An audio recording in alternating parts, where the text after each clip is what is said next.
अस्सलामु अलैकुम वरहमतुल्लाहि वबरकातुहू। उम्मीद करता हूँ तमाम हजरात खैर वाफियत से होंगे। अल्लाह पाक आपको खुश रखे, आबाद रखे। सुन्नतों के हवाले से बात तकरीबन हमारी गुस्ल के भी चली, वज़ू की भी चली, फिर उसके बाद मिसवाक के हवाले से भी बात चली।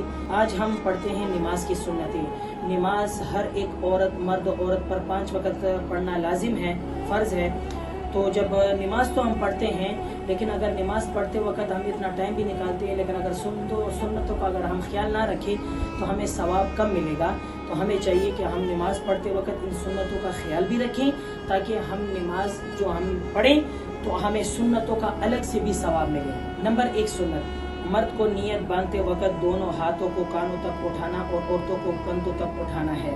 सुन्नत तरीका ये है कि मर्द जो है यहाँ तक हाथ उठाए और औरतें जो है कंधों तक हाथ उठाए, कंधों से ऊपर ना हो। समझ में आ गई?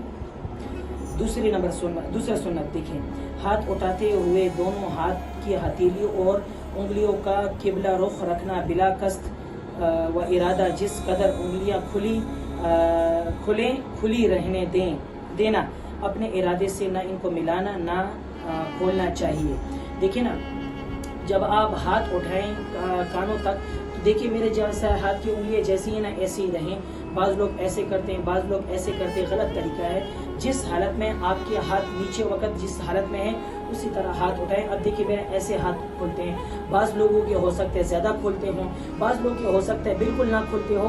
तो ऐसी कोई बात नहीं है। मर्द को चाहिए, औरत को भी चाहिए कि जिस वक्त वो अपने हाथ उठाएं तो जिस हालत में भी हैं यहाँ पर रखें, ऐसे भी ना करें। इस हाथ की हथेलियों को किबले की तरफ सीधा रखना है। ऐसे मर्दों को भी ये है कि मर्द के जो किबले के जो हाथ है ना, हथेली, ये बिल्कुल किबले के सामने होना चाहिए। बाज़ लोग ऐसे करते हैं, बाज़ लोग ऐसे करते हैं, बाज़ लोग ऐसे करते हैं, बाज़ लोग को ऐसे करते हुए देखा, अल्लाह माफ़ करें।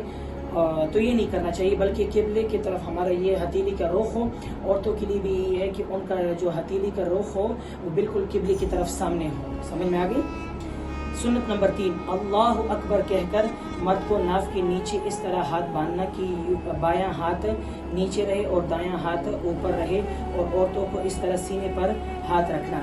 देखें जी, हाथों को इस तरीके से रखना। ये देखें, ये जो मैं का हिस्सा है इसको आपने इधर रखना है, इधर जब आप रखेंगे, देखिए इधर जब आपने रख दिया, अब ये उंगलियों को कैसे रखना है? 3 उंगलियां आप सामने रखें, छोटी उंगली इधर और ये अंगूठा इस साइड पे रखें। इस साइड पे जब आप रखेंगे, नाफ के नीचे रखेंगे। समझ में आ गई ना? और इसी तरह औरतों का ये तरीका नहीं है। औरतों का तरीका कार ये है कि औरत अपने हाथ ऐसे रखे। देखिए जी, ये हाथ है ऐसे, उल्टा हाथ नीचे, सीधा हाथ ऊपर, और सीने के ऊपर औरत हाथ बांध देंगे। ठीक है, ये हो गई हमारी तीसरी सुन्नत। चौथी सुन्नत सिर्फ पहली रकत में सुब्हानकल्लाहुम्मा पूरी और वला इलाहा गैरुक तक पढ़ना, यानी पहली रकत में पढ़ना चाहिए, दूसरी रकत में फिर पढ़ना नहीं चाहिए। सुन्नत नंबर 5, पहली रकत में सिर्फ इमाम को और मुनफरिद को अऊज़ु बिल्लाहि मिनश शैतानिर रजीम पढ़ना।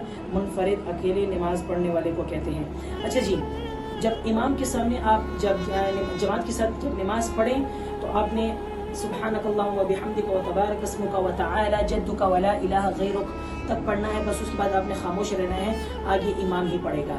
लेकिन अगर आप अकेले नमाज पढ़ रहे हैं तो आपको ये फिर पूरा पढ़ना, सुब्हानकल्लाहुम्मा व बिहम्दिका व तबारक अस्मुका व तआला जद्दुका व ला इलाहा गैरुक अऊज़ु बिल्लाहि मिनश शैतानिर रजीम बिस्मिल्लाहिर रहमानिर रहीम अल्हम्दुलिल्लाहि रब्बिल आलमीन। ऐसे फिर पूरा पढ़ना चाहिए अगर अकेले नमाज पढ़ रहे हो। और अगर इमाम साहब के साथ पढ़ रहे हैं तो वला इलाहा गैरुक तक पढ़कर खामोश रहना है, आगे इमाम साहब ही पढ़ेंगे। सुन्नत नंबर 6, हर रकत में सूरह फातिहा से पहले बिस्मिल्लाहिर्रहमानिर्रहीम पढ़ना इमाम और मुनफरिद के लिए मसनून है।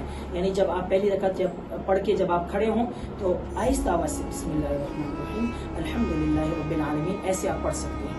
सुन्नत नंबर 7, सुब्हानकल्लाहुम्मा अऊज़ु बिल्लाह और बिस्मिल्लाह तीनों को आहिस्ता आवाज़ से पढ़ना। ये तो आपको भी पता होगा, सुब्हानकल्लाहुम्मा भी आहिस्ता पढ़ते हैं, अऊज़ु बिल्लाहि मिनश शैतानिर रजीम, बिस्मिल्लाहिर रहमानिर रहीम, इन सबको आहिस्ता पढ़ते हैं। उसके बाद इमाम जो होता है वो ऊंची आवाज़ से तिलावत करता है। सुन्नत नंबर 8, हर मरतबा सूरह फातिहा ख़त्म होने के बाद आहिस्ता आवाज़ से आमीन कहना। तेज़ आवाज़ से आमीन नहीं कहना चाहिए, बल्कि आहिस्ता आवाज़ से आमीन कहना चाहिए, फरिश्ते सुनते हैं। सुन्नत नंबर 9, सूरह फातिहा के बाद सूरत का मिलाना वाजिब है। रुकू में जाते वक्त अल्लाहु अकबर कहना सुन्नत है। सुन्नत नंबर 10, रुकू में दोनों हाथ की उंगलियां कुशादा करके घुटनों को पकड़ना। 10 सुनते हो गई, ये 10 ही पढ़ेंगे इंशाल्लाह फिर नेक्स्ट वीडियो में। और अच्छा, हाथों की उंगलियों को शादा करके घुटनों को पकड़ना। अब देखिए मैंने आपके सामने पहले सुन्नत क्या जिक्र कर दी कि आपने हाथों को इसी तरह रखना है। जब आप रुकू में जाएंगे, रुकू में जाते वक्त अब आपने अपने जो हाथ हैं कि उंगलियों को खुला रखना है और आपने जो घुटने उसको पकड़ना है, ऐसे तरीके से पकड़ना है। देखें जी, ठीक है ना, इस तरीके से आपने पकड़ना है अपने घुटनों को। फिर उसके बाद आपने रुकू करना है, इधर पे आपने हाथ की उंगलियों को खुला रखना है। और सिजदे में जाते वक्त क्या करना है और ऊपर उठते वक्त क्या करना है, ये तो ऊपर का मैं तो बता दिया, रुकू का भी बता दिया, सिजदा का नहीं बताया। सिजदे का इंशाल्लाह नेक्स्ट वीडियो में मैं आपको बताऊंगा। अगर आपको वीडियो अच्छी लगी हो तो लाइक सब्सक्राइब लाजमी किया करें और आगे वीडियो लोगों तक शेयर करें ताकि लोगों को नमाज और सुन्नत के हवाले से भरपूर मालूमात हों। अल्लाह ताला मेरा और आपका हामी नासिर हो। अस्सलामु अलैकुम व रहमतुल्लाहि व बरकातुहू।